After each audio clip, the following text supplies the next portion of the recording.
आइए सुनते हैं मंगलवार तथा मंगलिया की कथा। एक बुढ़िया थी। वह मंगल देवता को अपना इष्ट देवता मानकर सदैव मंगल का व्रत रखती और मंगल देव का पूजन किया करती थी। उसका एक पुत्र था जो मंगलवार को उत्पन्न हुआ था। इस कारण उसको मंगलिया के नाम से बोला करती थी।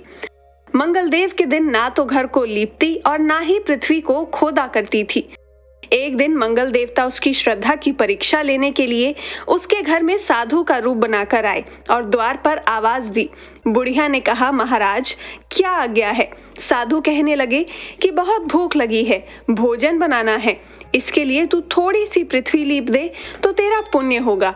यह सुन बुढ़िया ने कहा, महाराज आज मंगलवार की व्रती हूँ, इसलिए मैं चौका नहीं लगा सकती। कहो तो जल का छिड़काव कर दूं, उस पर भोजन बना लेना।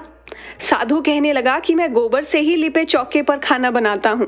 बुढ़िया ने कहा, पृथ्वी लीपने के सिवाय और कोई सेवा हो तो मैं सब कुछ करने के वास्ते तैयार हूँ। तब साधु ने कहा कि सोच समझ कर उत्तर दो, जो कुछ भी मैं कहूँ सब तुमको करना होगा।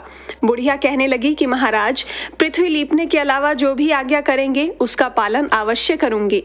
बुढ़िया ने ऐसे 3 बार वचन दिया। तब साधु कहने लगा कि तू अपने लड़के को बुलाकर औंधा लिटा दे, मैं उसकी पीठ पर भोजन बनाऊंगा। साधु की बात सुनकर बुढ़िया चुप हो गई।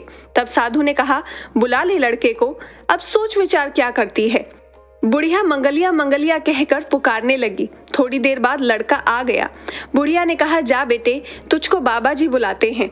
लड़के ने बाबा जी से जाकर पूछा, क्या आज्ञा है महाराज?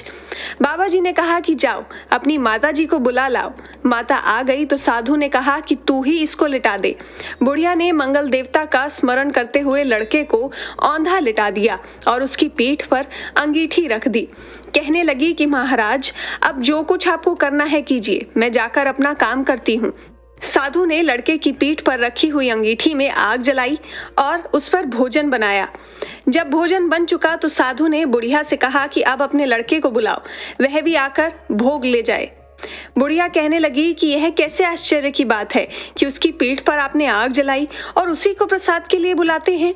क्या यह संभव है कि अब भी आप उसको जीवित समझते हैं? आप कृपा करके उसका स्मरण भी मुझको ना कराइए और भोग लगाकर जहां जाना हो जाइए।